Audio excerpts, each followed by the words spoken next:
ഏറ്റവും കൂടുതൽ ഭയപ്പെടുന്ന ഒരു കാര്യമാണ് അത്. മൂവീസ് അത് പൊട്ടിയാൽ എങ്ങനെ ഉണ്ടാവും, അത് നമ്മുടെ കൺസേൺ ആണ്.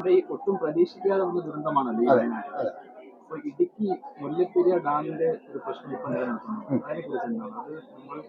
കേരളം ഏറ്റവും കൂടുതൽ ഭയപ്പെടുന്ന ഒരു കാര്യമാണ് അത്.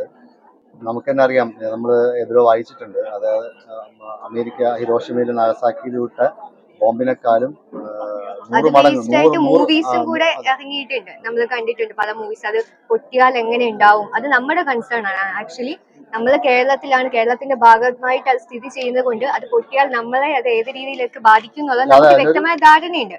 വലിയൊരു ബോംബല്ലേ അത്. അപ്പം അത് അതിനു വേണ്ടിയിട്ട് എന്താ ചെയ്യാൻ പറ്റുന്ന കേരളവും തമിഴ്നാടും കൂടെ. പക്ഷെ അതേസമയം ഇതേ മുല്ലപ്പെരിയാർ ഡാം ഇല്ലെന്നുണ്ടെങ്കിൽ തമിഴ്നാട്ടുകാരെ സംബന്ധിച്ച് അത് വലിയൊരു അവരുടെ കാർഷിക മേഖലയെ വലിയ രീതിയിൽ ബാധിക്കുന്ന ഒരു സംഭവമാണ്. അപ്പൊ അത് തീർച്ചയായും തമിഴ്നാട് ഗവൺമെന്റും കേരള ഗവൺമെന്റും ചേർന്ന് നിന്ന് ചർച്ച ചെയ്ത് അതിനൊരു സൊല്യൂഷൻ കൊണ്ടുവരാനേ ഉള്ളൂ.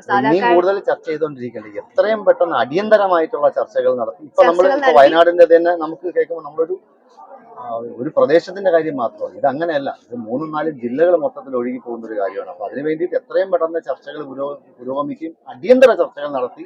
പഴയ കരാറുകളൊക്കെ ഉണ്ട്, വളരെ സ്ട്രോങ് ആയിട്ടുള്ള തമിഴ്നാടിനെ സപ്പോർട്ട് ചെയ്തിട്ടുള്ള കരാറുകളൊക്കെ ഉണ്ടായിരുന്നു.